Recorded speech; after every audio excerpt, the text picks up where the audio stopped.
आपण प्रार्थना करूया. बाबा महान परमेश्वर आशीर्वाद परमेश्वर तुमच्या वचनाचा मार्ग सांगितले गेल्या सर्व पापांच्या अपराधांची क्षमा कर ही प्रार्थना तुमच्या प्रभू येशू ख्रिस्ताच्या नावाने करतो. हालेलुया. विश्वास जो आहे तो प्रभू येशूच्या एकाच नावामुळे आपला विश्वास मजबूत होतो आणि त्याच विश्वासातून आपलं जीवन एक जोडलं जाते. परमेश्वर आपल्याला एका विश्वासात प्रवास करायला सांगते आणि विश्वास का आपल्यामध्ये कार्य करते की आपण देवाबरोबर राहतो. योहान 15:7 मध्ये एक वचन असेल की जो माणूस विश्वासाने प्रभू येशूकडे येतो आणि त्याचा विश्वास त्याच्या बरोबर एक जोडलेला राहत असतो तेव्हा तो खंबीर होतो, एक हिंमतीने प्रवास करतो आणि ती हिंमत जी आहे ती शक्ती परमेश्वर देतो. जसं मोशेला म्हटलं, जसं योशुआला म्हटलं, तसं तुम्हाला ना मला पण ते सांगते.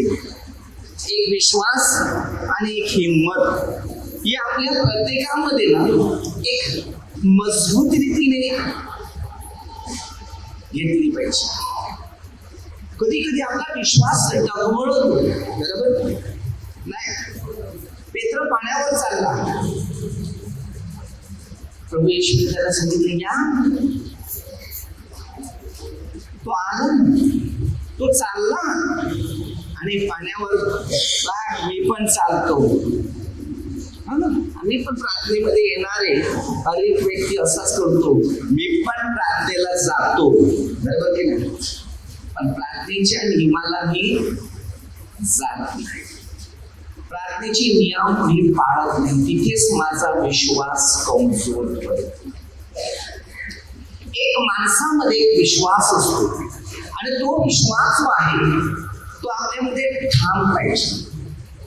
पेत्राचा विश्वास डगमळला पण परत त्याने ठाम घेतला आणि त्याच विश्वासाच्या द्वारे योहान 23 त्यांनी आपली मंडळी खरोखर परत परत वाचली गेली.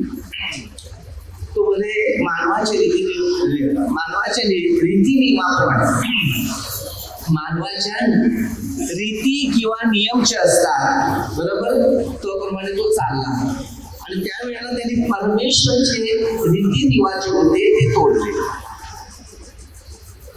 आणि ह्यामुळे पुन्हा तो डिसिजन घेतलं की मी देवाबरोबरच राहील, कारण तोच माझा सहकारी आहे, सहाय्य करणार आहे, आशीर्वाद देणार आहे, अभिषेक देणार आहे, अद्भुत गोष्टीचा मार्ग दाखवणार. विश्वास तो होता तेव्हा तो पुढे गेला. लूक 6:46 पासून वचन दिलेले. जरा वचन वाचूया. आपला विश्वास नक्की कशावर बसलेला?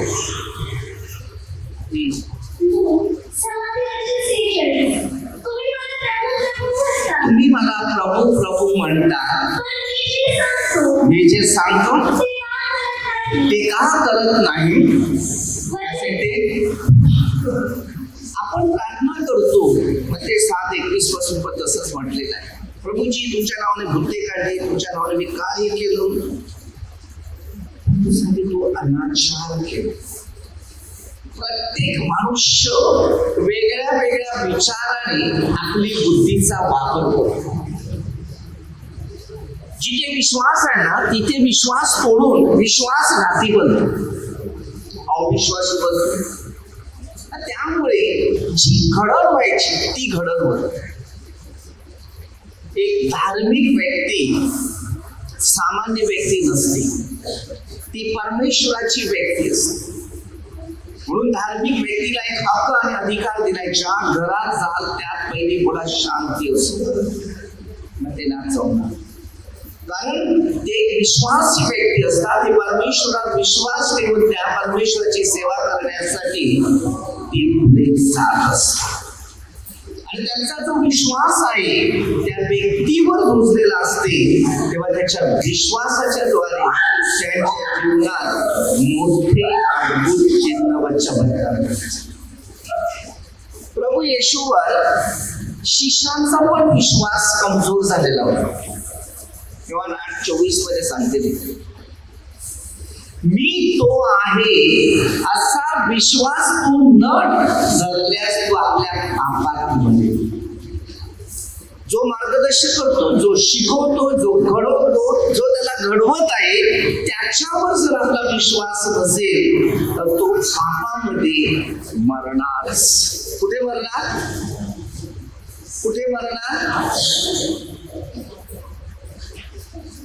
कुठे? कशाला?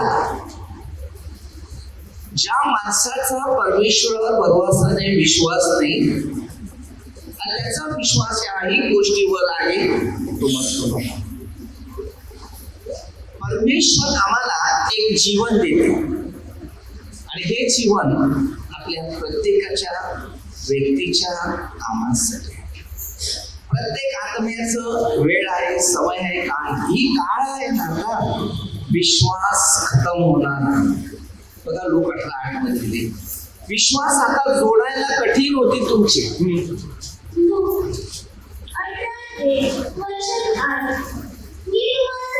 मी तुम्हाला सांगतो तो त्यांचा न्याय. मनुष्याचा पुत्र येईल, त्याला पृथ्वीवर विश्वास आढळेल का? जो प्रभू येशू येणार आहे तेव्हा फक्त बघा की विश्वास आढळेल. आज कित्येक लोक प्रार्थनेपासून हळूहळू, त्यांना काय वाटलं माहितीये का, या जगात गेले का माझं सगळं चांगलं होईल. नाही. आकर्षण करा. कोणता मनुष्य या जगात गेल्यानंतर याकोबाच्या पत्रामध्ये, याकोबाच्या पत्र 4 मध्ये 4 वचन दिले, जगाची मैत्री देवाबरोबर होईल. योहानाच्या पहिल्या पत्रात 2:15-17 पर्यंत वचन. सगळ्या गोष्टी तुम्हाला शिकून घ्यायच्या. एक आत्मिक, एक सामर्थ्यिक, एक अद्भुत गोष्टी हे परमेश्वराच्या इच्छेनुसारच जोडल्या जातात. धार्मिक व्यक्तीसाठी बघा परमेश्वराची उपस्थिती मजबूत असते, पण अधर्मी व्यक्तीसाठी परमेश्वराची उपस्थिती मजबूत नसते. आज जर तुम्ही आहे, तुम्ही माझ्या बरोबर शेवटपर्यंत टिकणार नाही. आणि बायबल पण ते शिकवते येशूच्या काळामध्ये. प्रभू येशू सांगतो, जो शेवटपर्यंत टिकेल, जो शेवटपर्यंत टिकेल त्याचाच. म्हणजे आपल्या ह्या पवित्र वचनाने आपल्याला सर्वांना मार्गदर्शन करायचं. शेवट टिकणं कठीण आहे. पहिले ते शेवट आणि शेवटले ते पहिले असे पुष्कळ जणांची होईल. 28-27 मध्ये कसं दिलं, तारण पराष्ट्रांकडे जाईल. आजचा काळ आहे, आजचा काळ आहे अहंकाराचा काळ. माहितीये, घमेंड, नफरत, नीला, द्वेष, हेवा, चुगली करणं, चोरी करणं, लबाडी करणं, काय बोलतील त्यांना भान नसतं राताच्या काळात. म्हणून भान असं ठेवा की आपल्या प्रत्येकाला चांगल्या शिक्षणाचा अनुभव सापडला पाहिजे. मग ते शिक्षण स्ट्रॉंग पाहिजे आपल्याला. जर शिक्षण नसेल तुमच्याकडे, 0 आहे. माझ्यावर पण विश्वास नसणार, ते लेखतात त्याच्यावर पण नसणार, आणि त्या परमेश्वरावर पण नसणार. विश्वास ठाम धरावा लागते. निवड तुमची नाही, बरोबर, निवड त्याची. तुम्ही मला नाही निवडू शकता देवाला सोडा. हल्ली तुम्ही मला निवडायला बघता, नाही होणार ते. तुमची निवड माझ्यासाठी नाही, माझी निवड त्याच्यासाठी. मी तुम्हाला निवडले, तुम्ही काम करत असेल तर ठीक आहे, नसेल तर चुप राहा, मग तो बघा. मला बोलण्याचं तुम्हाला हक्क नाही. प्रेषित 5:38 माणसाचं असेल तर बंद होईल, देवाचं असेल तर चालू. कोणत्या शिक्षणाला अनुभव घेणं गरजेचं आहे. शिक्षण कसं घ्या आणि शिक्षण का घ्या. मी घेतलो, मी पण तुमच्यासारखा असा पुढे येऊन बसलेला. कोणा माणसाशी संघटना पकडली, मैत्रीने पकडली, कोण नाही. जे आदामेवाणी उत्पत्ती 3रा अध्याय केले ते तुम्ही इकडे करू नाही. बरोबर? वचनामध्ये ते शिक्षण आहे. मार्क 3:30. नातेवाईक पण नाही तुम्ही बघायचं त्यामध्ये, फक्त प्रार्थना, मग नात्याच्या टायमाला घर आणि नातं. पण प्रार्थनेमध्ये सगळ्यांना स्ट्रॉंग मध्ये राहायला एकदम स्ट्रॉंग म्हणायला लागते. मित्र नाही, मैत्रीण नाही, कोण नाही, सैतान पकडणार. आदामेवाणी मैत्री केली, कोणाची केली? सापाची. कोणाची? हा. मग मैत्री विश्वासघाती झाली की नाही झाली? उत्पत्तीमध्ये ते प्रश्न दिलेले आहे 3रा अध्यायामध्ये. पण मध्ये 26 अध्यायामध्ये जुदास, शास्त्री पुरुष लोक होते, याजक मुख्य होते, याने याच्याशी संगत आणि मैत्री पकडली आणि येशूचं सामर्थ्य त्यांनी सोडलं आणि येशूचा घात करण्यासाठी रुपयाचा अनुभव घेतला. आणि चांगल्यासाठी जीवन बघायचं असेल तर पाहिजे पिता, दुसरा येशू ख्रिस्त पुत्र आणि 3रा आहे पवित्र आत्मा मार्गदर्शन. हे 3 व्यक्ती आपल्या शरीरासाठी गरजेचं. ना तुम्हाला पैशाची गरज लागणार, ना तुम्हाला खाण्याची गरज लागणार, ना तुम्हाला कोणत्या मोहाची गरज. यामध्ये अनेक शिक्षण आहे, आत्मपरीक्षण करून घ्यायचं आहे. आणि ह्या तिघांमधून ज्यांनी प्रवास केलेला असेल, पिता, पुत्र आणि पवित्र आत्मा, तो पवित्र आत्म्यामध्येच. पण या 3 पापी जीवनामध्ये जर प्रवास केलेला राहील तर त्याच्यातून उतरणं माणसाला फार कठीण आहे. पण त्या मोहाजवळ जर लक्ष दिलं ना, ते तुम्हाला तेच होईल. आम्ही पण पापीच होते, आम्ही पण पाप केले. त्या पाण्यावर माणूस उतरून आला नाही, समजलं? प्रत्येक मनुष्य पापी. कोणाने पण सांगितलं सर्व पापी लोकांमध्ये सगळ्यात श्रेष्ठ पापी, तसे आम्ही सगळ्यात तुमच्यापेक्षा जास्त पापी.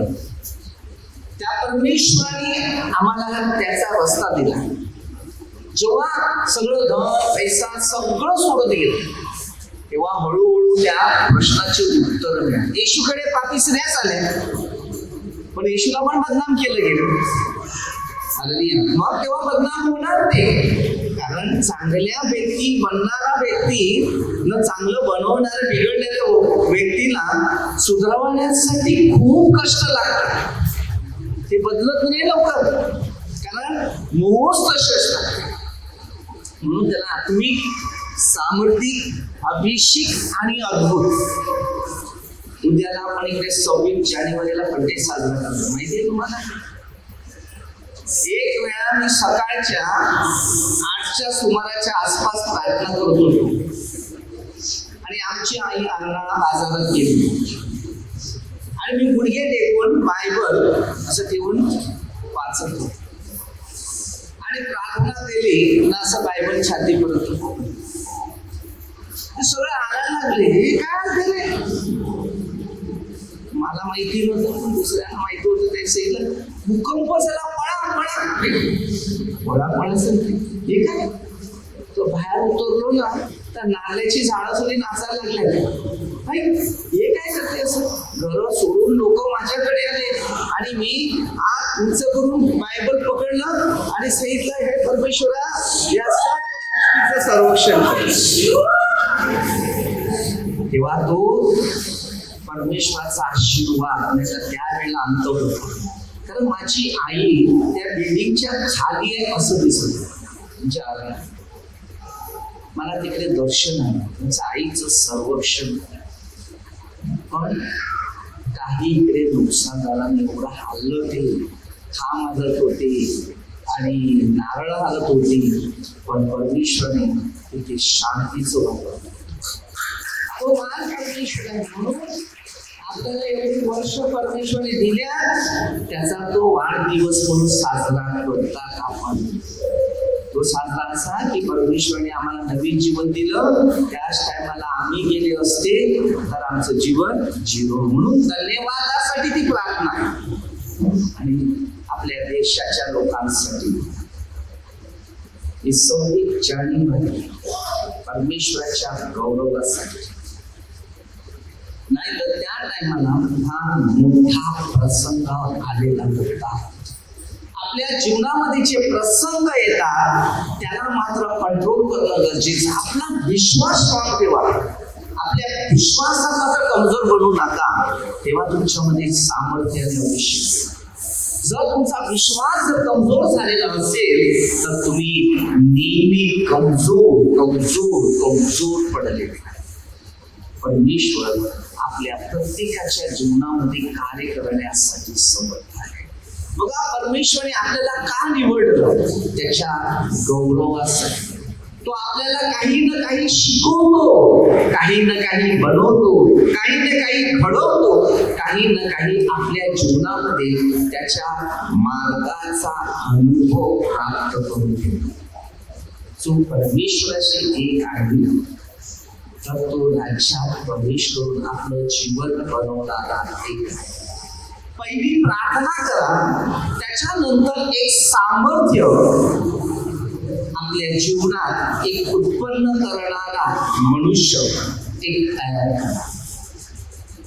जर तुम्ही देवाशी एक आहे, तुम्ही वचनाशी एक आहे, तुम्ही एका शिक्षणाशी एक आहे, तुम्ही एका नियमाशी एक आहे, तर देव तुम्हाला सगळ्यांना त्याचा मार्ग आणि नियम नेण्याचं काम करतात. विश्वास कधी कमजोर करू नका.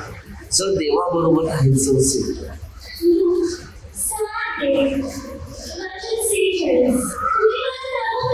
काय सांगतात की आम्ही प्रार्थनेला येतात, प्रभू प्रभू माझ्या जीवनात हे कर, प्रभू ते कर.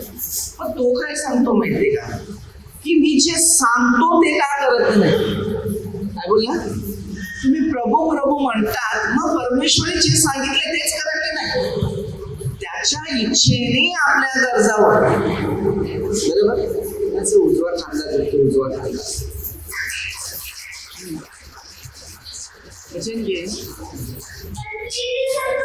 मी जे सांगतो ते तुम्ही का करत नाही. परमेश्वराचं वचन काय शिकवते आपल्याला? मी जे सांगतो ते तुम्ही का करत नाही. काय बोलला? मी जे सांगतो ते तुम्ही का करत नाही. प्रश्न आहे, मुश्किल आहे, कठीण आहे. कठीणातून प्रवास करणं जरुरी आहे. काय वाटते तुम्हाला? जो मनुष्य देवासाठी झिजतो, जो मनुष्य देवाच्या शिक्षणाकडे प्रवास करतो, तो मनुष्य पवित्र आत्म्याने आपल्या भविष्यात कार्य करण्याची कृपा जोडून असते. काय बोललं माहितीये तुम्हाला? मी जे बोलतो, की मी जे सांगतो ते तुम्ही का करत नाही. काय बोलला? मी जे सांगतो ते का करत. हा परमेश्वराने असा शब्दाचा वापर केलेला आहे. कधी कधी आम्हाला देवाच्या गोष्टी समजत नाही, त्यामुळे देवाचा आशीर्वाद प्राप्त होत नाही. जर तुम्हाला देवाने शिकवलेले मार्ग आहेत किंवा नियम आहेत किंवा विधी आहेत किंवा अनुभव आहेत, ते जर तुम्हाला देवाने दिलेले जर आहे, त्याचा वापर केला. कारण खरोखर ख्रिस्ताशिवाय आपल्याला शांती. आधी दुनिया कशामध्ये फसली, चुकीच्या रस्त्यात फसली. चुका जास्त करतो ना तो निंदा करतो. जो चुका करत नाही तो कोणाचा द्वेष करणार नाही, निंदा करणार नाही. आणि जर चुकला असेल त्या समोरच्या व्यक्तीसाठी देवाकडे प्रार्थना करणार की देवा त्या माणसाची चूक होऊ नये, त्याचं नाव खराब होऊ नये. कारण प्रत्येक माणसाला ना जन्मल्यानंतर कोणाचं नाव खराब होण्यासाठी नाही, त्याचं नाव चांगलं आहे, त्याच्या आईचं नाव चांगलं आहे तेव्हा ते बघायला जातं. बाळाने भेटी देतात त्यांना, लहान मुलाचं खेळणं खायला देतात, त्यांना किती खुश. नाव खराब करण्यासाठी नाही तर नाव वाढवण्यासाठी परमेश्वराने आपल्याला दिले. मेन आपला विश्वास. जर तुमचा विश्वास जोडलाय तर तुमच्या बरोबर परमेश्वराचं नातंही जोडलेलं. मी जोडला विश्वास. सर्व संकट आली, दुःख आली, आपत्ती आली, निराशा आली, आता येतात जातात, तो रोजचा आपला हिसाब नाही. जो दिवस आपला आहे तो एक ना एक दिवस ही दुनिया सोडून जायला लागेल, देवाच्या घरात बसायला लागेल. पण त्यांनी जर देवाच्या कार्यासाठी काहीतरी चांगली कृती केली असेल तर सगळ्यांना चांगलं समजत नाही. चांगलं समजायला वेळ लागते, वाईट समजायला वेळ. कोणाला शिव्या मारायला शिकवायला लागत नाही, उलट बोलायला शिकवायला लागत नाही, हात उचलायला पण शिकवायला लागत नाही. फक्त प्रार्थनाच करायला शिकवा. चांगलं बनायला शिकवण, चांगलं बनायला शिकवायला. पुढचं भविष्य काय? आजच्या काळामध्ये सगळं रेडीमेड आहे. आताच्या काळामध्ये मुलांना काही टेन्शन नाही. सगळं फोनवर बटणं दाबली का जेवणा खाना पिणं सगळं काही. पुढे अशी वेळ नाही येणार की कोणीतरी त्यांना खायला घालावं. लहान मुलांना जसं बरवतात ना तशी पुढे नाही अशी वेळ आली पाहिजे. कारण मनुष्य एवढा आळशी होत चाललाय. जेवढा माणसाचा अंग हलवणं कमी ना तेवढं रोग जास्त. आणि जेवढा मनुष्य अंग हलवतो कामामध्ये याच्यात धावतो तेव्हा तो मनुष्य स्ट्रॉंग बनतो, शक्तिवान. आळशी माणसाला शांती. तुला माहिती आज किती मोबाईल मध्ये बसलेले ते. तसं ते मी पॅरेंट्स होणार आहे, पॅरेंट्स होणार मी आता प्रॅक्टिस करतो, बरोबर की नाही? हा मग नंतर तसेच होतात. म्हणून विश्वास कधी सोडू नका, परमेश्वरा कधी सोडू नका. देवाचे सेवक आहे, तुम्हाला मार्गदर्शन करतात, क्षणाक्षणा शिकवतात, त्यांचा हात सोडू नका. नाहीतर फार कठीण परिस्थिती तुम्हाला प्रवास करत असेल. कारण विश्वास गमवून नाही तर विश्वास गंभीर आणि हिमतीने चालवा. परमेश्वर तुमच्या बरोबर हमेशा असेल. जोडीच एक प्रार्थना करूया. हे परमेश्वर पिता दयाळू बाबा, सुंदर दिवसामध्ये तुमचे आभार मानतो. मान परमेश्वर, आशीर्वाद परमेश्वर. सर्व मंदिर लोक, आमदार लोक, सरपंच, सर्व पोलीस लोक, भेट लोक, प्रभूचा आशीर्वाद ही प्रार्थना येशू ख्रिस्ताच्या नावाने करतो. हालेलुया.